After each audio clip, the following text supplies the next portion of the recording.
14 अप्रैल 1891 में मध्य प्रदेश के महू में जन्मे एक ऐसे व्यक्ति जो जन्म से ही सामाजिक भेदभाव का सामना करना पड़ा और यही तक कर नहीं, उनको शिक्षा प्राप्त करने के लिए भी उनके अन्य सहपाठियों से उनको दूर करके रखा जाता और वहाँ पर उनको पानी पीने के लिए भी उनको कई बेबसी का सामना करना पड़ा था। वो व्यक्ति थे भीमराव अम्बेडकर जी। भीमराव अम्बेडकर जी भी जो इन सभी बातों को, इन सभी चीज़ों को, इन सभी जो इंसिडेंट है, इनकी सार्थक उपेक्षा करते करते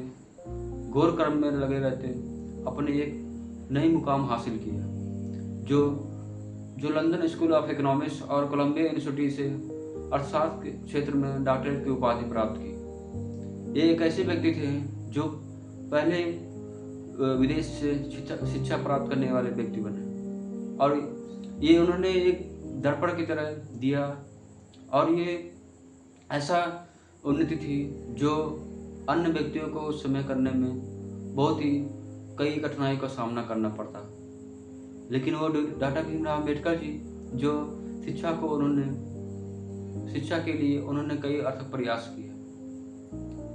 डॉक्टर भीमराव अम्बेडकर का जीवन कथित बहुत ही विशाल है। उन्होंने हिंदू कोड बिल और दलितों के लिए और पिछड़े वर्गों के लिए काफ़ी अथक प्रयास किया, उनके अधिकार उनके लिए काफ़ी उन्होंने अथक प्रयास किया, संघर्ष किया। हिंदू कोड बिल, जैसे कि हिंदू कोड बिल में जैसे महिलाओं के जो दयनीय स्थिति थी 18वीं शताब्दी में, 19वीं शताब्दी में,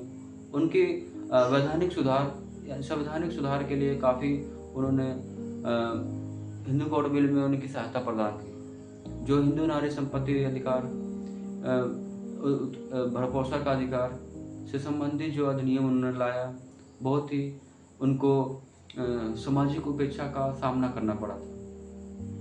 ये उनकी जीवन कथित था जो एक साहसी योगदान था भारत को समृद्ध बनाने में, महिलाओं को और खासकर पिछड़े वर्गों को और दलितों को। इस प्रकार भीमराव अम्बेडकर जी एक विधिवेत्ता और अर्थशास्त्री और लेखक भी थे, जो उन्होंने